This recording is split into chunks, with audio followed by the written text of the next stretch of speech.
Hello नमस्कार साथियों, फिर से हाजिर हूँ आपके साथ लेकर के हिस्ट्री की एनसीईआरटी। तो क्लास 12th के जो हिस्ट्री की एनसीईआरटी है हमारी फर्स्ट बुक, उसका 4th टॉपिक ऑलमोस्ट कंप्लीट हो चुका है। थोड़ा सा जो चैप्टर का सार है ये हमारा बच गया, और इसकी काल रेखा जो हम इसको एक छोटे से वीडियो में कंप्लीट कर लेते हैं। इस चैप्टर का जो सार है मेनली ये बौद्ध धर्म ग्रंथ पे हमें दिया गया है, और बौद्ध धर्म की जो भी कला है, रीति रिवाज, उन पे। तो अंततः हमें याद रखना चाहिए कि बहुत से रीति रिवाज, धार्मिक विश्वास और व्यवहार इमारतों, मूर्तियों या चित्रकला के द्वारा स्थायी दृश्य माध्यमों के रूप में दर्ज नहीं किए गए। इनमें दिन प्रतिदिन और विशिष्ट अवसरों के रीति रिवाज भी शामिल है। यानी कि मोस्टली जो ऐसी चीज़ें हैं जो आम जीवन में होती थी, आम लोगों के जो रीति रिवाज हो, चाहे धार्मिक विश्वास हो या नॉर्मल सी कोई इमारत हो, इन्हें जो है दर्ज नहीं किया गया है। और कई लोगों और समुदायों को चिरस्थायी विवरण रखने की शायद ज़रूरत भी महसूस नहीं हुई होगी, तो उन्होंने ऐसा कोई संरक्षण जैसा कार्य नहीं किया है। संभव है कि धार्मिक गतिविधियों और दार्शनिक मान्यताओं की उनकी सक्रिय परंपरा रही हो। वस्तुतः हमने इस अध्याय में जिन शानदार उदाहरणों को चुना वे एक विशाल ज्ञान राशि की मात्र ऊपरी परत है। यानी ये कहना चाहते हैं कि जो उदाहरण हमें कला, साहित्य वगैरह के यहाँ पे दिए गए हैं वे तो सिर्फ एक ऊपरी परत है। बाकी इससे भी कई शानदार जो चीज़ें हैं वो हमारे धर्म और संस्कृति में हमें देखने को मिलती हैं।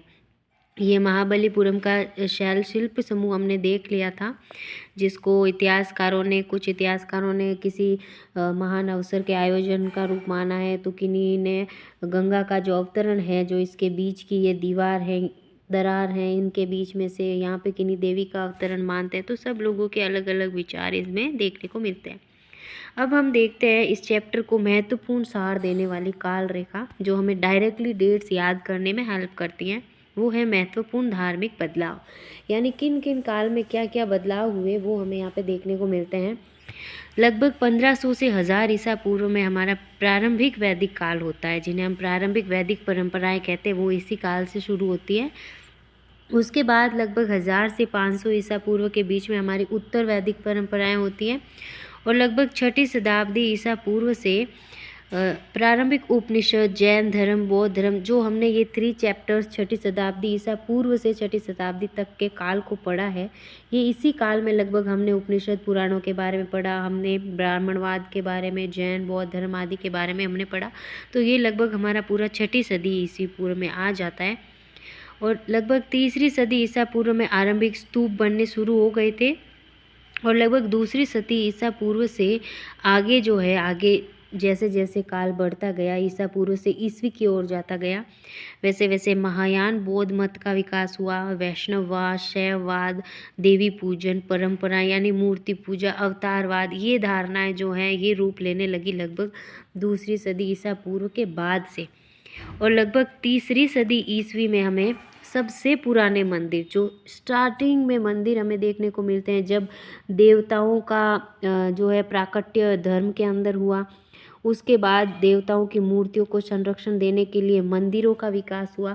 तो ये भी हमें लगभग 3री सदी ईस्वी से देखने को मिलता है।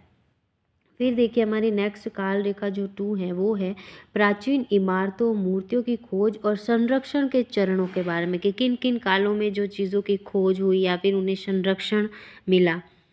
तो 19वीं सदी का संरक्षण देखते हैं हम। 1814 में इंडियन म्यूज़ियम कलकत्ता की स्थापना होती है। इस म्यूज़ियम की स्थापना जो है, जो हमारे आर्किटेक्चर के नमूने हैं बेहतरीन, उन्हें सहेज के रखने के लिए होती है, ताकि लोग उन्हें कहीं ले जाए नहीं, उन्हें एक जगह स्थापित कर दे और बस उन्हें आते जाते लोग देखें। तो 1814 में सबसे पहले इंडियन म्यूज़ियम कलकत्ता की स्थापना, कई बार क्वेश्चन में डायरेक्टली पूछ लेते हैं डेट एंड नेम कि इंडियन म्यूज़ियम कलकत्ता की स्थापना कब होती है। तो सबसे पहले 1814 में होती है। फिर हमें कई बार जो है ये जो अलग अलग म्यूज़ियम है इनको दे देते हैं, इनकी डेट दे देते हैं, और हमें बोलते हैं कि इन्हें काल क्रम में सेट कीजिए। तो हमें इनकी क्रोनोलॉजी भी याद करनी है। फिर देखिए 14 के बाद सीधा 34 ऐसे याद रखेंगे आप। सीधे 20 वर्ष बाद जो है यहाँ पे हमारा राम राजा द्वारा लिखित essays on the architecture of Hindus का प्रकाशन होता है, और यहीं पे कनिंगम ने सारनाथ के स्तूप की खोज की थी इसी काल में। फिर इसके बाद में 1835 से लेके 42 तक फर्ग्यूसन ने महत्वपूर्ण पुरातात्विक स्थलों का सर्वेक्षण किया। यानी फर्ग्यूसन के बारे में कुछ भी पूछा जाए तो 35 से 42 के बीच में आ जाएगा। सबसे पहले 14 में हमारा इंडियन म्यूजियम कलकत्ता में बन गया। फिर 34 में कनिंघम ने इनकी छानबीन शुरू कर दी। और राम राजा द्वारा लिखित essays on the architecture of Hindus, अगर हिंदूज आर्किटेक्चर ऐसे कोई एसेज या कोई निबंधों की बुक के बारे में पूछ लिया जाए तो राम राजा का नाम क्योंकि एनसीईआरटी में दिया गया इसलिए हमें याद रखना पड़ेगा। फिर 1951 के अंदर हमारा गवर्नमेंट म्यूजियम मद्रास की स्थापना होती है। इन दो को आप इम्पोर्टेंट याद रखिएगा। एक तो है 1814 1814 में इंडियन म्यूजियम कलकत्ता। फिर 51 गवर्नमेंट म्यूजियम मद्रास। आप इनको 3-4 बार अगर ऐसे डीपली थोड़ा मन लगा के याद करेंगे, बोलेंगे तो भी आपको याद हो जाएगा। फिर देखिए 1854 जब हमारा वुड डिस्पैच आया था, हमने पढ़ा था, तभी जो है कनिंघम की भिल्सा टोप्स आई थी। कनिंघम ने भिल्सा टोप्स लिखी जो सांची पर लिखी गई सबसे प्रारंभिक पुस्तकों में से एक है। फिर देखिए 1878 में राजेंद्र लाल मित्र की पुस्तक, 1878 में हमें क्या मिलती है? राजेंद्र लाल मित्र की पुस्तक बुद्ध गया, द हेरिटेज ऑफ शाक्य मुनि। इसका प्रकाशन जो है राजेंद्र लाल मित्र की पुस्तक है। पुस्तक का नाम बहुत ही इम्पोर्टेंट है और ये हमें इसका काल जो है 1878 ये भी याद करना है। फिर 80 में क्या होता है? H.H. कोल को प्राचीन इमारतों का संग्रह अध्यक्ष बनाया गया। प्राचीन इमारतों का जो भी संग्रहालय बनाया जाता था या संग्रह होता था उनका अध्यक्ष कोल को बनाया गया 80 में, ये ध्यान रखिएगा। फिर 88 सीधा देखिए 78 80 88 तो काल भी इस तरह से हमें ऐसे मिलने को है, देखने को कोइंसिडेंस कि हम इसको आसानी से याद कर सकें।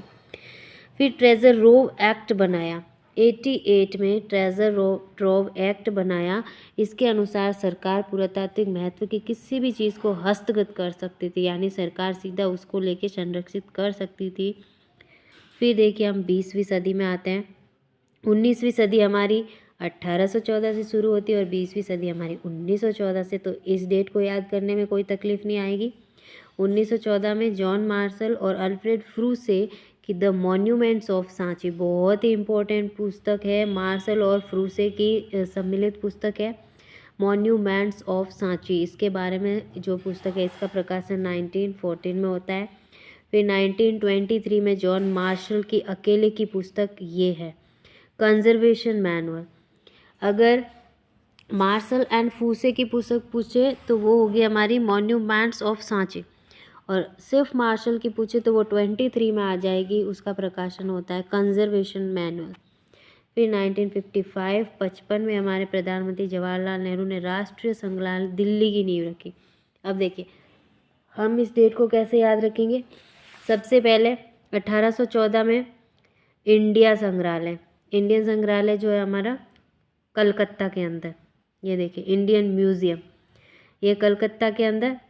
और फिर हमारा 1851 1814 से हम सीधा 15 की सेंचुरी में आ गए हैं।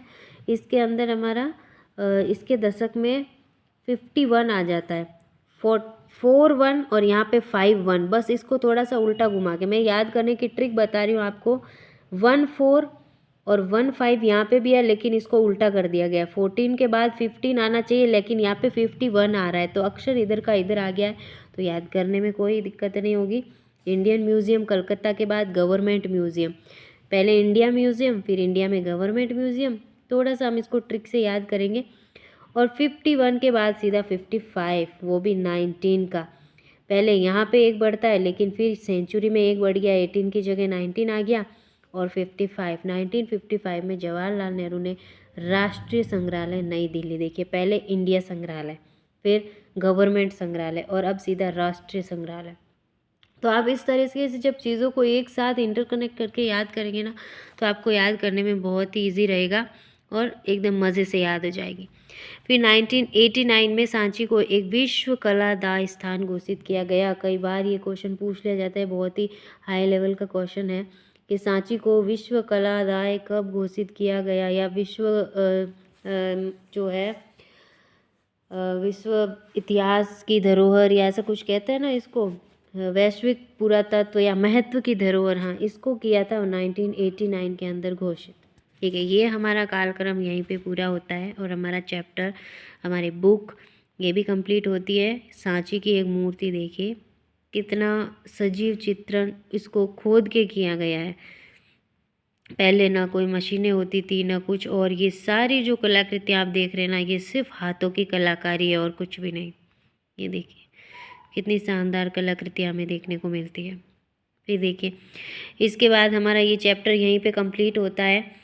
अब हम क्या करेंगे कि जो हमारी नेक्स्ट बुक रहेगी, ये हमारी फर्स्ट बुक है। 12th के अंदर 3 बुक्स होती है जो 3 पार्ट अलग अलग इतिहास के हमें बताती है। जो फर्स्ट बुक है वो हमें प्राचीन इतिहास बताती है, सेकंड बुक जो है हमारी वो मिडाइवल मध्यकाल को दर्शाती है, और जो लास्ट हमारी थर्ड पार्ट रहेगा वो हमारा आधुनिक मॉडर्न इतिहास। तो तीनों इतिहास है, पूरी तरह से एक इतिहास का बेस आपका सिर्फ और सिर्फ 12th क्लास की बुक से बन जाएगा। फिर जो हमारी 11th की बुक्स हैं उसमें हमारा विश्व इतिहास आएगा, उसको भी हम देखेंगे कि इंडिया और विश्व को कैसे जोड़ के हम पढ़ते हैं। फिर यहाँ पे हमारा यहाँ पे बुक कंप्लीट होता है। इसके बाद मैं कोशिश करूँगी कि ये जो 4 चैप्टर है इनके क्वेश्चंस भी आपको ला के दूँ मैं, जो कि है हर चैप्टर का अलग से पूरा एक क्वेश्चन का वीडियो बनाऊँ। इसमें से जो भी MCQs बन रहे हैं या फिर जो भी बड़े क्वेश्चन रिटन टाइप में वो अलग से, और ऑब्जेक्टिव टाइप के अलग से। तो बने रहिए मेरे साथ। बहुत बहुत धन्यवाद आपका। फिर मिलते हैं नेक्स्ट वीडियो में।